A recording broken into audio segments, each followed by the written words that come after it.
My large goal and wish for every Black female professional is to build a career where your reputation precedes you. And what that means is that your character, your actions, your integrity, your achievements are known before anyone meets you. In today's episode of the Black Women Leading Podcast, we are talking about building and activating a strong reputation as a new employee with Dr. Ciera Graham. If you are new to a role and not sure how to establish credibility without losing yourself, if you want a real playbook for showing up strategically in spaces that were not always designed with you in mind, and if you want concrete strategies to help you build a reputation that reflects your actual brilliance and helps you to start strong in your new role, then you need to keep listening. Let's get into it. This podcast amplifies the needs and experiences of Black women leaders in the workplace with a holistic focus on 3 core areas: leadership development, mental wellness, and relationship management. Our ultimate aim is to help Black women learn, heal, and grow in their leadership capacity. Black woman leading. Before we jump into this episode, I wanted to let you know that registration is now open for the August 2026 cohorts of both our early career and mid-career leadership development programs. No matter where you are on your career journey, our programs are designed to support your holistic development, wellness, and career growth. Now, our mid-career program is designed for mid and senior level leaders, and it focuses on building strategic leadership skills and developing a customized career strategy in this phase of your career. Our early career program is a training program that's designed to strengthen the foundational leadership competencies needed to grow and to step into leadership. Now, of course, both programs will center your mental wellness and self-care and also provide a culturally relevant lens for you to do your personal and professional development work. The amazing thing about the transformative experience you have while in Black Women Leading programs is that it's not over after you finish your program.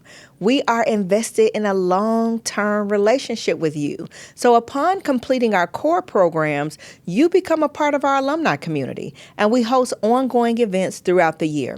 With us, you are not just completing another professional development program. You are joining a community of support that's there with you for the long run. If you want to explore how to register for one of our programs, visit our website at www.blackwomanleading.com to get all the details. There you can review our programs, sign up for an info session, or schedule a one-to-one call with a member of our team. We'd love to welcome you to the Black Women Leading community, and we love to support you in this season of your career. So welcome everyone. Today we are talking about building and activating a strong reputation as a new employee with Dr. Ciera Graham. Hey, Dr. Ciera, welcome to the Black Women Leading Podcast. Thank you so much. I'm really happy to be here. Awesome. We're so happy to have you and to get into this topic. Before we start sharing, let me give you the official about Dr. Ciera. So Dr. Ciera Graham is an experienced higher education professional, business owner, and an accomplished career coach. She received her bachelor's degree in sociology and a master's in community counseling from Washington State University and a PhD in sociology in August 2015 at the University of Cincinnati. Dr. Graham has been described as tenacious, innovative, forward-thinking, an impeccable executor, and a leader who leads with gratitude, and someone empowered to create a win-win situation for everyone she meets. She owns her own business, Dr. C. Graham Consulting, in which she provides career consulting services to entry to mid-level professionals. She has over 15 years experience in the career development and coaching space, and her specialty is helping millennials and Gen Zers assess their skills, define their strategy, and engage in storytelling to ultimately secure and succeed in the job of their dreams. So I wanted to bring you on today because I definitely want to have some love for our early career professionals, right? Which we get to do a little bit of work with. But also, this was really exciting when I saw your pitch come through. And I said, I know that name from somewhere. I know that name from somewhere. And I went back and checked. And in our very first iteration of Black Women Leading, when we launched in 2020, we had a quote from you from one of your articles in our curriculum. It was actually on a slide with your name and a source to your research. And it was talking about your language is around the paradox of hypervisibility and invisibility when talking about the experience of Black women in the workplace. It was so spot on. And I'm like, oh, she already a part of the family. Let's have her on the show. So it was good to talk to you, and it's super excited to get into this topic we're going to cover today. So let's jump before we jump into this topic. I first want to ask you the question we ask all of our guests. What does the phrase Black woman leading mean to you? And can you share a little bit about your journey as a Black woman leading and how you kind of came to do this work with the career coaching and everything you're doing today? Yeah, well, really great question, and really happy to be here. Thank you for doing the important work in terms of letting Black women know that leading in their authentic, essence really matters. So for me, Black women leadership means, and I'm just going to name off a few words because I'm kind of a wordsmith here. So resilience, authenticity, commitment, ownership, responsibility.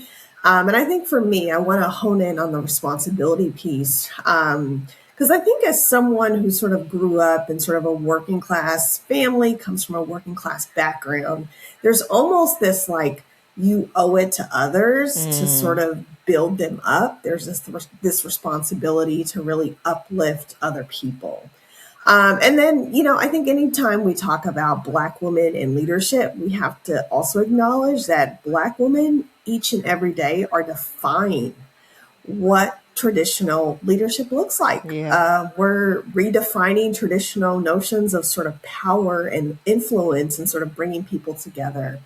And I think especially in a world where leadership is often male-centric, it's Eurocentric, Yeah. it's often built on hierarchies, authoritarian leadership, Black women really bring something different. And to me, that's culturally responsiveness, we're community-centric, equity, just to sort of name a few words. So a little bit about me and my journey, and I'll try to keep this as short as possible. So I'm someone who thinks, with identities. So I'm a first-gen graduate. I'm also the eldest daughter, and I know that there's a lot of memes on social media about being the eldest daughter. As I mentioned before, I come from a working class background, and of course, being a Black female. So these identities are really core to my current work as well as my life purpose. So I think growing up in sort of a working class family, education was very central. There's always this sort of pressure to do more and be more than your parents. Yeah. So education and learning just influenced every aspect of my childhood. And my parents really sort of instilled in me this natural sort of zest for learning and curiosity. So as you touched on, I have experience in higher education as well as career coaching. But obviously, when I started in college back in the early 2000s, I didn't have language for what a career in higher education meant. I was like, these are people who just like help college students get through college and succeed. Right. But I didn't know what that meant in terms of like a career trajectory. But I was also very involved in college. So I was involved in the Black Student Union. There was also a Black women's group on campus. When I first got to campus and, I attended college in a very rural environment, predominantly white college campus. So I was like, where are all the Black people? Where we at? So, and a lot of like, the community that I was really seeking was in student organizations. That's where you can find all the Black people. And so I just naturally cultivated this interest in like affinity groups. So this sort of interest stayed with me really throughout my entire sort of educational career. When I pursued my graduate studies at the University of Cincinnati in sociology, I was the vice president for our Black Graduate Student Association. And so I just took an interest in student involvement and engagement, and just wanting to sort of help and support others. Okay. Again, that theme of sort of paying it forward, Yes. this responsibility and ownership of like, you have gotten to where you're at due to other people. So make sure that you thank them and you also reward those who are sort of coming up behind you. Yeah.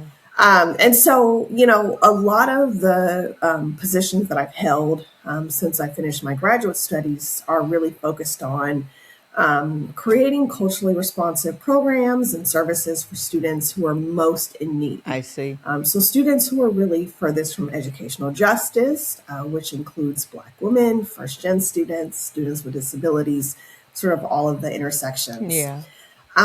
So in terms of leadership, I've been an associate director, a director, most recently a dean. I've managed teams as small as 4 to as large as 40. And then I'm also someone who has experienced sort of upward mobility fairly quick. So I finished my PhD at 29. I became a dean at 37. Wow. And in the work that I've done, I've supported a lot of students who are often the first. They're the first in their family to pursue a college degree. They may be the first, Black female to hold this role at a specific company. Yeah.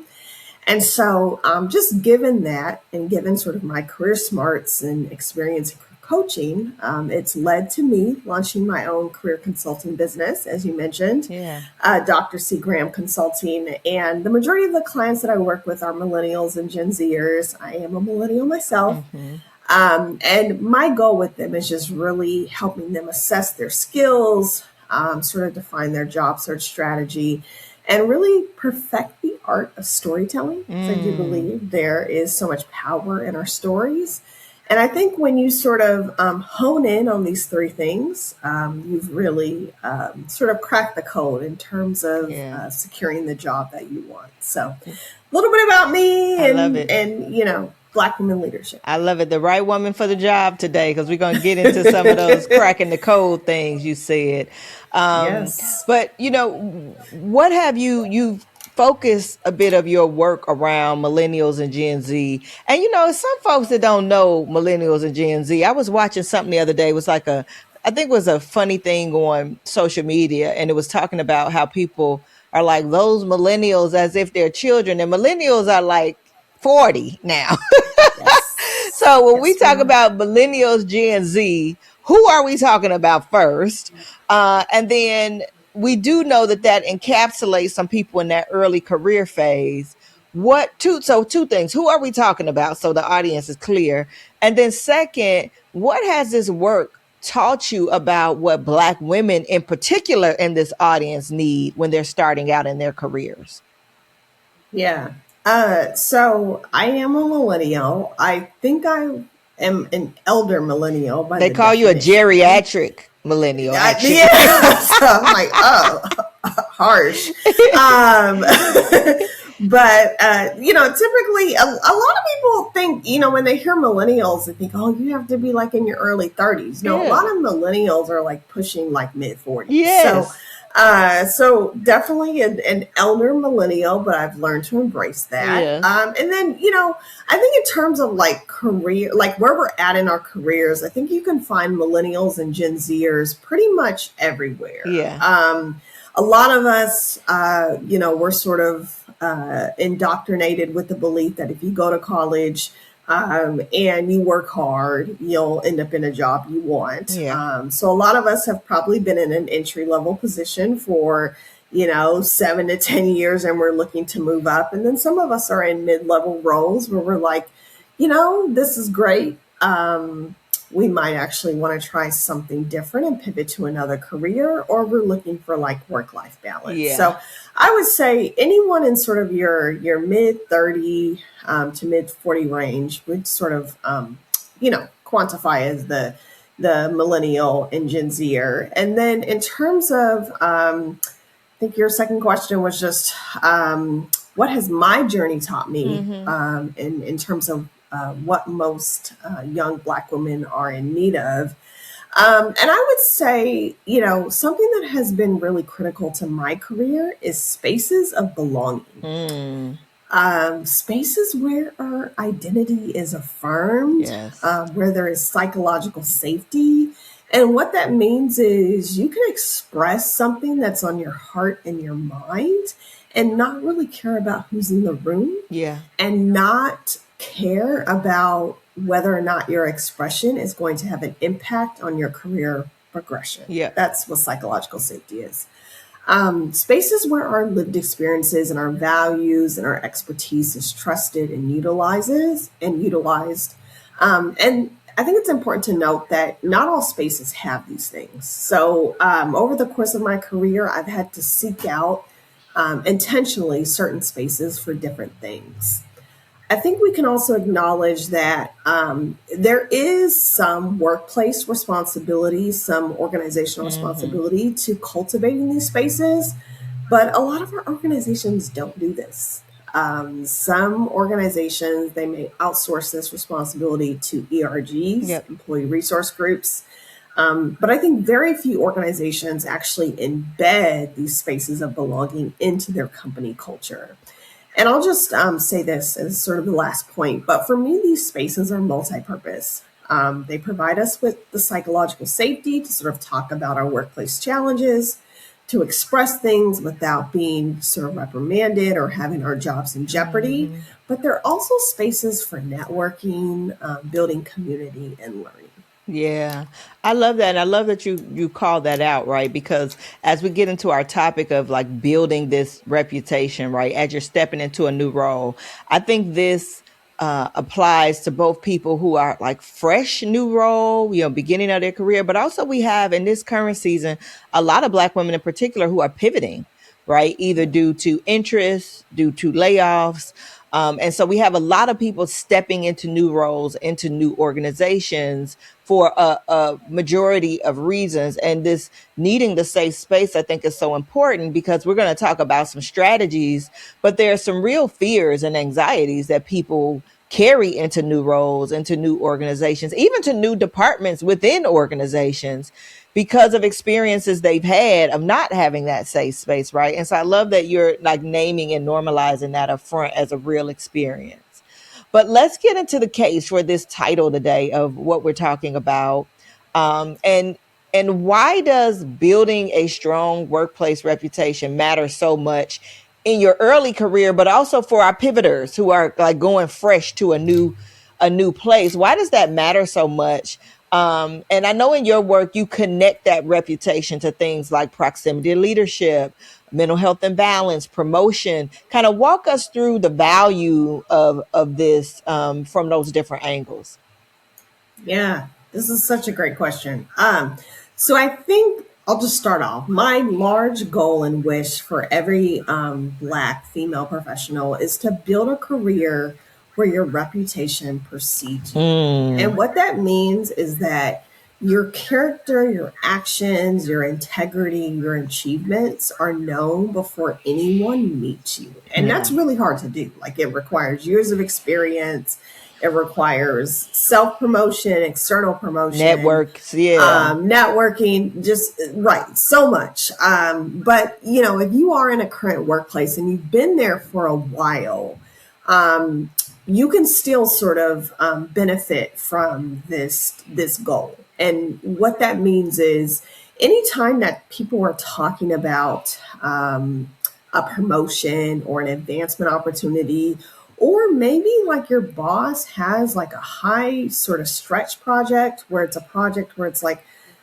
this might stretch Yeah. someone in, my department. I'm looking for someone who might be very agile, who can be very adaptable to change, someone who might be looking to grow. You want to make sure that your name is at the top of the Yeah. list, when your boss is making decisions. So this is my goal for everyone is that you just build the reputation so people know to mention your name when opportunities arise. Yeah. So, proximity to leadership. I'll start off by saying That is really important. And I think for Black women in particular, we can acknowledge the data that says, um, systemically, relationships are really hard to Yeah. build. There's a lot of stereotypes that may exist that inhibit our ability to sort of like assert ourselves, and be known in a particular company. Mm-hmm. But in order to advance, your reputation needs to be known by leaders and people who make decisions. Your social reputation in a workplace is so important. And that reputation is basically how you're perceived by not only your peers, but by people who make decisions. Mm. And a lot of people tend to maybe overemphasize the peer relationships, which is great. Like, you know, people need to like be able to work with you and Yeah, yeah. attest to the greatness of sort of working with you. But if senior leaders don't know what it's like, for you to be a team player or to lead a team, that's a problem. Yeah. And research shows that if you have a higher social reputation, you actually have higher job satisfaction. So you're actually more satisfied with your job.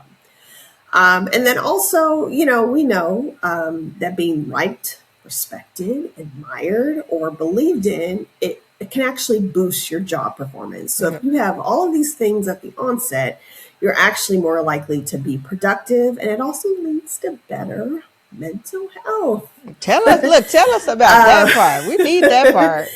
Yeah, so that's really important. I assume that a lot of your listeners are familiar with the love languages, and Yes, yes. my love language actually tends to be words of affirmation. Okay. And I acknowledge for Black women, especially when we have not been affirmed in the workplace, it's actually really nice to hear you're respected. Yeah.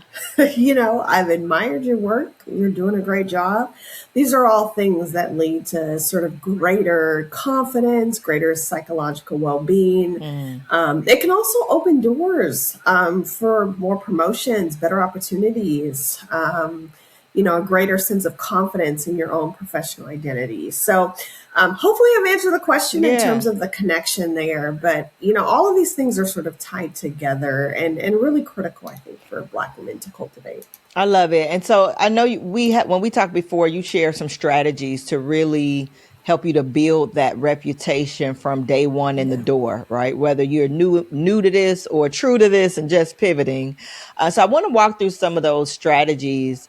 And I love that your approach is intentionally affirming.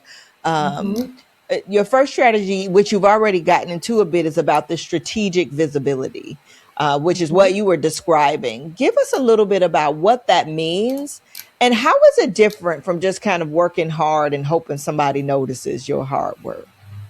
Yeah, really great question.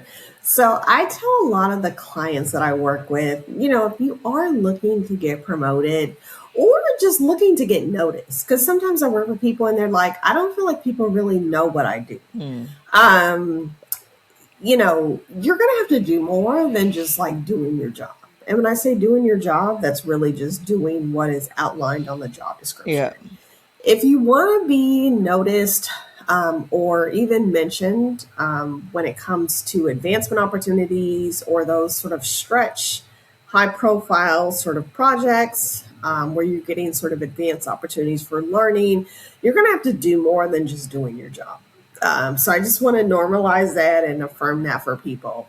I also want to acknowledge that people who are in organizations who are making decisions, especially hiring decisions, they're busy. Yeah. So they don't always have time to like keep a holistic pulse on the organization. So like example, Laura, you're at a given company.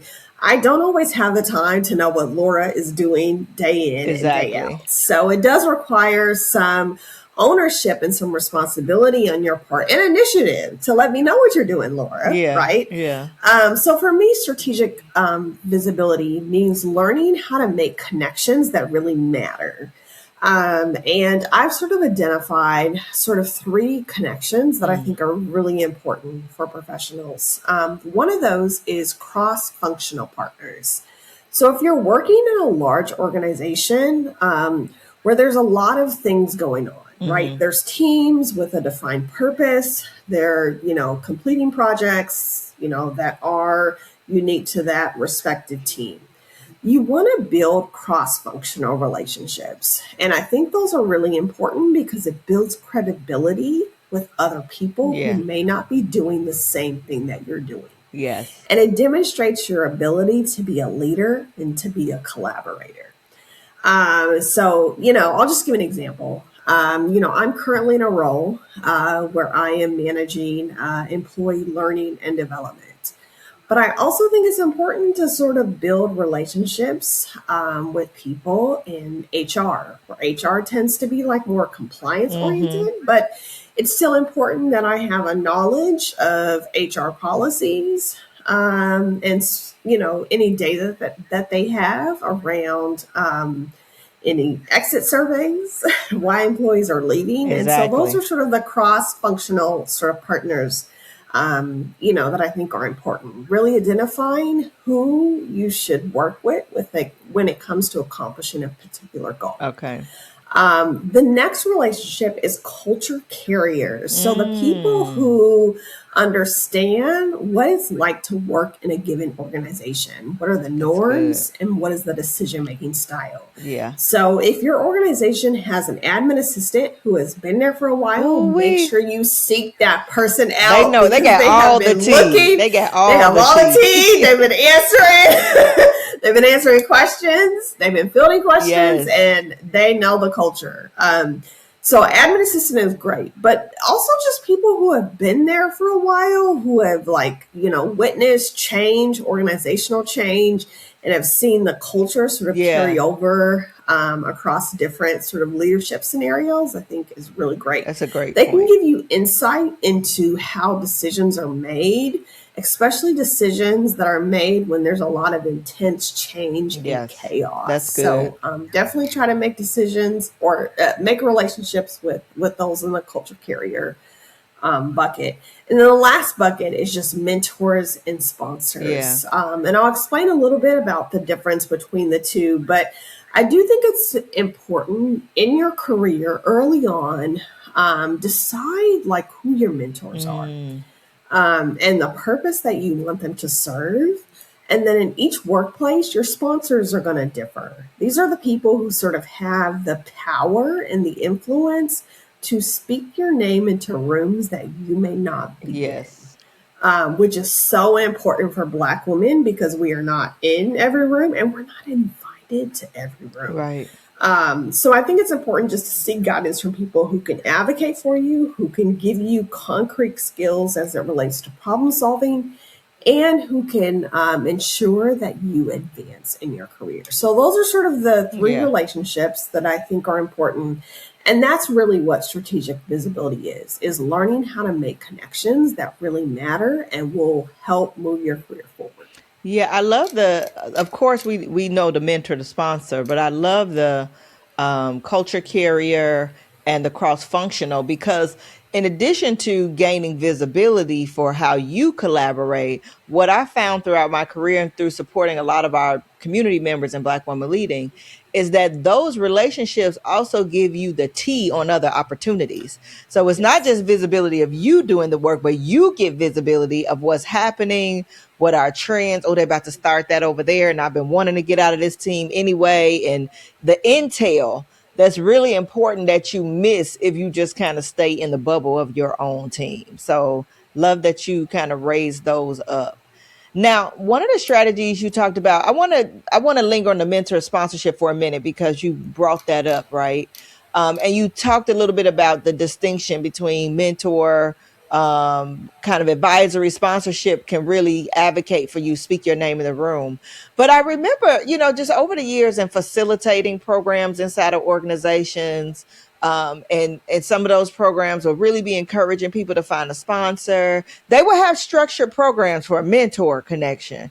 But I always felt that it was a little elusive for people sometimes to see how do you capture the sponsor? Because it's not the same all the time as, hey, I've identified you as someone who can mentor me, or I want to get some advisory, because they got to put their name on you as a sponsor. So what tips, tools, insights do you have for people identifying sponsors and then securing them, because there's a little bit of politics to that too. Yeah, such a great question. So just to make sure we're on the same page, sponsorship for me is all about advocacy and visibility. Yes. Who is advocating for you in rooms that you're not in, and who is making you visible um, in rooms that you're not in? And this person is typically visible. So typically they're at the decision making table. They use their influence to really put your name forward for opportunities, Yeah. recommend your name to decision makers, and just ensuring that your contributions are recognized. Yeah. So oftentimes there doesn't need to be an opportunity on the table. It's just, I want to let this company know that, like, Laura, as a Black female, is doing great work, Yeah. and this is what it looks like. But I think the tough part is that you have to secure your own relationship with sponsors. Yes. And I think it's important. Just as you have to secure your own relationship with mentors, you have to do the same thing with sponsors. Yeah. And I would argue that the process for cultivating sponsorship is the same. So your sponsor needs to know, what are your key accomplishments in the workplace? Yeah. They need a copy of your resume. What are you doing day in and day out? Because again, they need to be able to speak your name into rooms, and they need to have the evidence to do so. Yeah. And so I think that's really important. And a lot of people think that, like, I have a sponsor who believes in me. That's great, but that's like step one. Step one. Now you need to do the work of actually cultivating the sponsor knowledge. Yep. Which means, do they know enough about you? Do they know your key accomplishments to be able to articulate that in any given room that they're in? Yeah. And typically, in a lot of senior level meetings, they want to know who's doing what, who's standing out, who's accomplishing, our key performance indicators, KPIs, and they need to be able to speak to that. So you need to do the work to ensure that your sponsor has that information. Yeah. And I would, commend anyone who updates a sponsor like weekly. Yeah. Just like you would update your supervisor, here's what I've been working on, here's my key accomplishments. I would also do the same thing for your sponsor. I'd also acknowledge that, like, your supervisor may not be your sponsor. Exactly. And that's okay too. Yep, that's okay too. I think too, as I think about just thinking about my career, before I was an entrepreneur, I was a leader at a university for 10 years. And I had a manager that became a mentor, that became a sponsor, because as she kept moving up, then I was she wanted me to tag along with her. But I think one of the things, to your point, as I look back on that, of like, how are we really activating that relationship? There's a piece about it, of course, of keeping them abreast of what you're doing. I would ask for advisory, all of that kind of stuff. But I think there's a piece that sometimes people miss of really talking to your sponsor about what you desire to do as well. So really being open with, here's how I see myself contributing, because I can recall a pretty big leap that I made, that my sponsor spoke my name in a room, but she said, that's the kind of stuff you said you wanted to do, right? When I heard it, I was like, oh, you want to do this? So she called me like, do you want me to throw your name in the hat? Because it sounds like what you said you wanted to do, right? So that wouldn't have been top of mind for her if there had not been some desire about what I wanted to do beyond the current role and how I saw myself contributing to the organization. And I think part of that is building that relationship. What I hear sometimes in our community is people like, I don't want to come off like I just trying to get from them. And it's like, no, this is a relationship. If you having an ongoing conversation, then it doesn't come off as I only hear from you when, you need me to do something for you. It comes off as a support. And I would say the other thing that I recommend people to do around sponsors is find a way you can be of service too. And you might say, how can I be of service to them? They're up here. I can't, I'm not on their level. I'm not at their pay rate or whatever. But sometimes it was very simple things. I would know things that my sponsor was leading, and I would send her articles.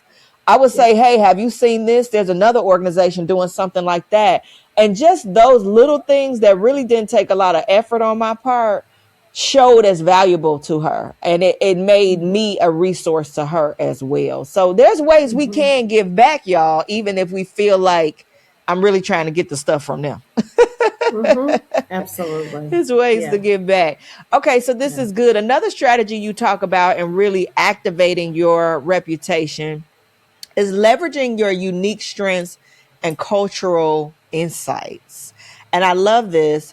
How do Black women begin to see what they bring culturally as an asset in professional spaces rather than something to minimize? What's your take on that? Yeah. Well, I'll first acknowledge I think this involves a lot of self work. Yeah. Frankly, that's beyond a career coach, that's beyond a podcast like this. Get you a really great therapist. Because I think moving from a space of society tells me that this is not a strength of mine, to Yes. actually embracing it as a strength of mine takes a So lot of internal exercise. self work. Yes. It's an Work. exercise, it's practice, ongoing practice. But just a few assets that I, over my career, have grown to name as a strength. I think one of them is being a cultural navigator. So, I think society often tends to point to, being sort of like bicultural, knowing different languages and different cultural dialects. Yeah. Like, there's this sort of deficit approach to it. It's like, oh, you're not adopting to mainstream. Yeah. Like, Yeah. I think Yeah. that's often like what we may hear. But, I want to like hone in, like, this is really an asset for Black women. The fact that we are able to transverse different culturally Yes. spaces just seamlessly, right? Like, we don't have to do our research. It doesn't take a whole lot of effort. We are able to understand different cultural dialects and different cultural ways of doing. And a lot of this just comes from our natural ability to be empathetic, to like deposition ourselves, Yeah. which, is part of sort of cultural navigation. So when we think about, companies who may need people to sort of translate ideas or products to like new diverse demographics, Yeah. we begin to see this as like an asset. We have the ability to like culturally navigate different spaces. Yeah. This one, the second one, seems really relevant to the both of us. We're entrepreneurial by nature. Yeah. We're innovative, we're creative, we're self-directed, we're self-leaders. Like, the list goes on, right? About how Black women are best positioned to be entrepreneurs. And the data proves it. I think during COVID, I think we've seen the most uptick in Black women starting their own businesses. We also know right now many companies are downsizing. They're doing layoffs. They're needing to do more with less while still facing like a lot of the same organizational challenges. So, we're acknowledging that the work has not changed for these organizations. The amount of work has actually probably increased, but they've had to decrease their workforce. So I think for being a Black female, we're able to anticipate problems. I'm thinking about some of the entrepreneur skills. We're able to notice gaps. We're able to develop actionable solutions without being prompted or someone telling us, hey, Laura, hey, Ciera, can you go see about this problem? No, we've already seen about it. Like, and we have plan like B, 5 C, D, and solutions E. and plan A, B, C to like deal with it. I think companies are really needing people who can respond to challenges quickly without impacting their bottom line. It's critical. So that's an asset. And the last asset I will name is just our shared approach to decision making. There is no other demographic who can bring people in, who can gather a bunch of people, and they will all leave the room with a sense of consensus and alignment. Black women are the only one who can do that. And I want to name that because I think it's so important.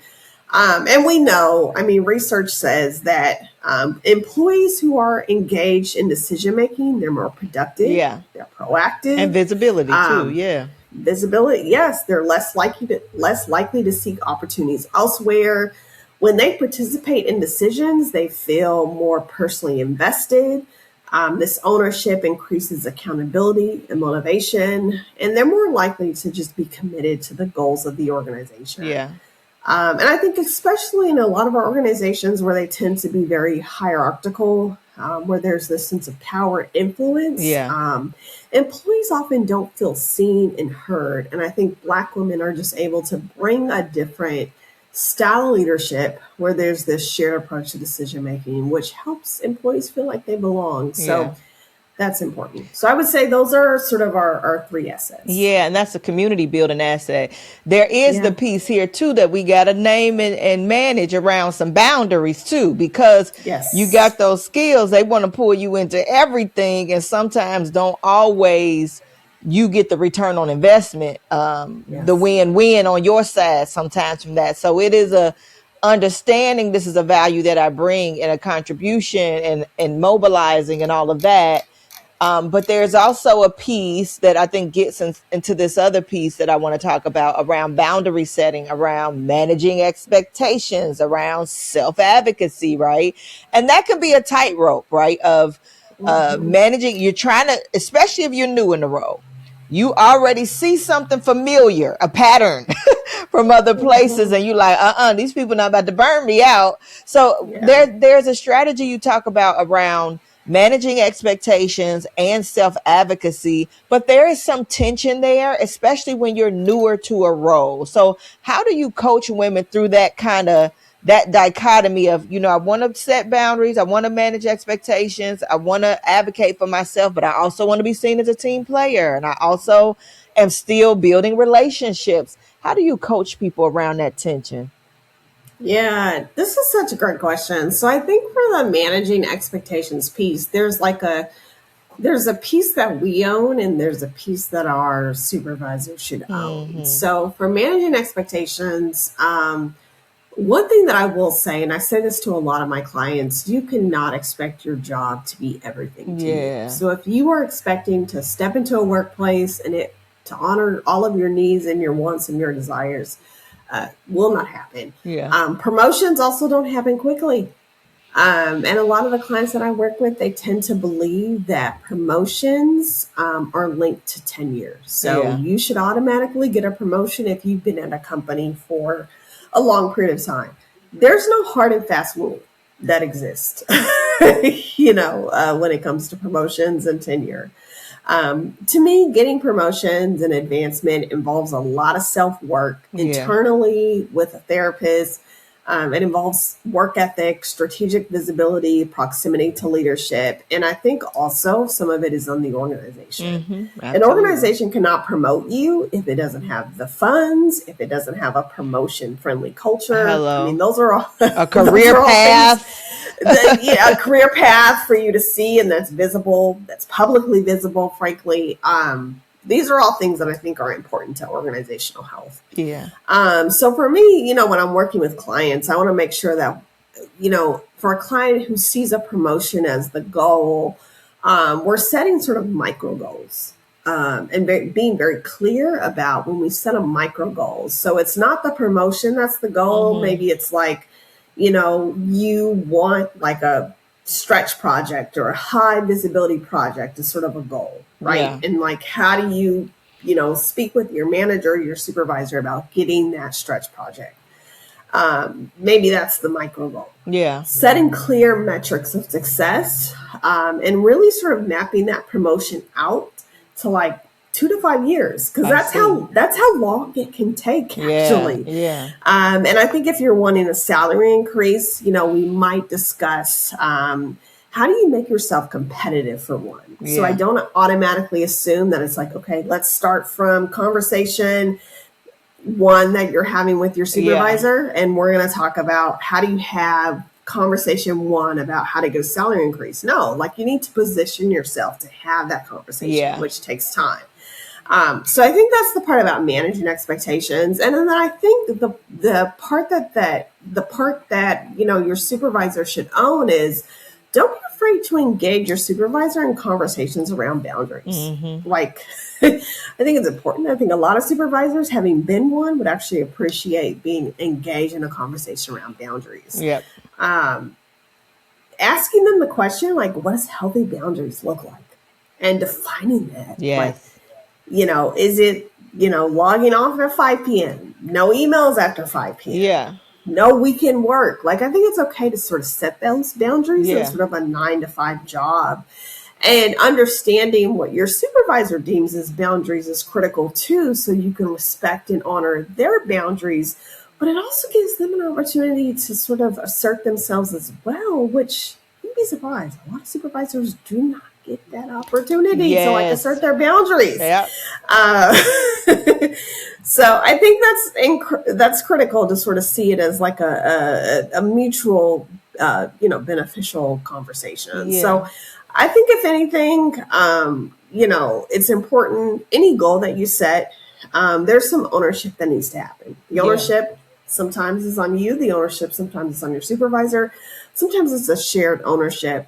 And I think truly the work that you do, the employee, is about the relationship Yeah. building. Yeah.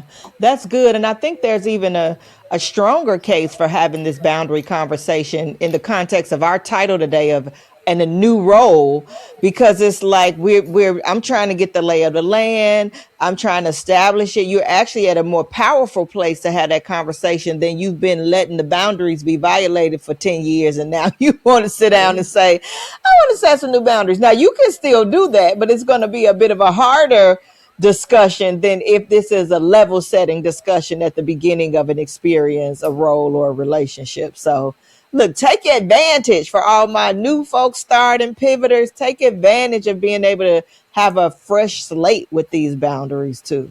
This is Yes. good.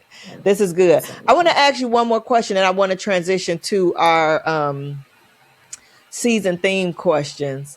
So we've been talking about these different strategies, right? And how you can really set yourself up with a good reputation coming into a new role, looking for the mentor sponsorship, leveraging the unique skills, managing expectations, the boundaries. There was one more that we talked about earlier, which was about building a supportive network inside and outside of work. Why both? And what does the outside network do that the inside one can't? Yeah, really, really great question. So again, we can't expect our jobs to be everything to us. So Yeah. I want to keep reiterating that because a lot of people like expect it, and I'm just like, no, you shouldn't. But participating in activities outside of work is so important Yeah. because it allows you to just connect with very diverse people, diverse perspectives that can spark innovation. And a lot of our workplace insular thinking tends to Yes. happen. Like people tend to think the same way because they work for this particular Yes. company. And that happens in workplaces, but you often will not find that outside of work. So that's great. And I also think for Black women in particular, we need spaces where we can seek respite from everyday challenges of leadership. Yes. So we're not in predominantly white spaces. We're not, used to sort of being on all the time. I have found comfort in spaces where there isn't this pressure to perform Yeah. or really needing to manage people's assumed, perception of me. Yeah. Outside of work, these spaces can be less structured. So for those of us who are type A, eldest daughter, where we feel the need to sort of structure all spaces, you can find unstructured spaces to connect with people. These can be professional networking groups, happy hour meetups, running groups, book clubs, Right. certain hobby circles or groups that just really allow you to disconnect from your work identity Yeah. and now like really hone in and cultivate your personal identity, which I think is so important. Yeah. And, we tend to call these spaces like the third spaces. So spaces where they're more informal, they're not structured. So cafes, parks, community centers, online groups as well, for those of us who want to connect with other people in other states and other cities that we may not be able to physically travel to. Yeah. It's really sort of a neutral ground where we can relax and socialize and sort of recharge without the pressures of sort of home and work. Yeah. So I would say that's really the important part about cultivating like the outside spaces as well as the inside spaces. Like those are important too. Your ERGs, your employee resource groups, your committees Your work that buddy, are right? leading, your work buddy that are helping sort of push the needle or push change. All of those are important, but I think the outside groups are important too. Yeah, that balance is critical. That balance is critical. So we've been in our seasons theme this whole episode, right? Our seasons theme is about nurturing and cultivating our relationships with ourselves, personally, professionally. We've been talking about some of the personal, professional, even with the networks, with the mentors, with the sponsors, all of that. But I want to ask you, as a real life Black woman leading, what has cultivating a relationship with yourself looked like across the seasons of life and your leadership journey? Because I think that's a powerful piece of this as well. Yeah, such a great question. So, I'm gonna classify this as younger and older, and I hope I don't offend anyone. But younger for me was like early 20s. Okay. I think in my early 20s, I was very concerned about external validation. I see. As I mentioned, my love language is sort of words of affirmation. So I'm a natural sort of high achiever. I thrive off being very visible, having people sort of notice my visibility and sort of speak to my visibility.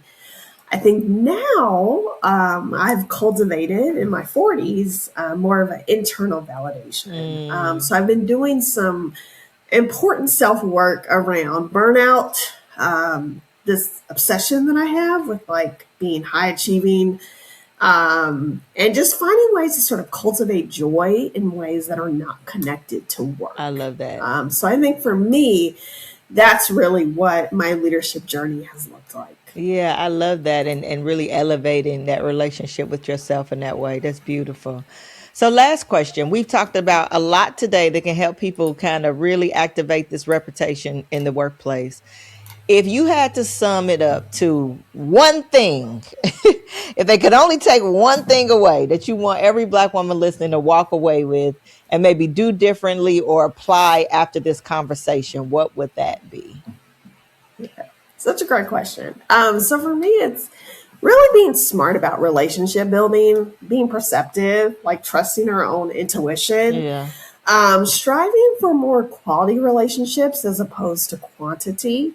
I think it's better to be known by a few influential people than to be known by a lot of people and have, really surface level relationships with them. So being very strategic about the relationships that you develop. I love it. That's important advice. I love it. This was so good talking to you. How can people connect with you outside of the podcast? And is there anything else you have going on that people should know about?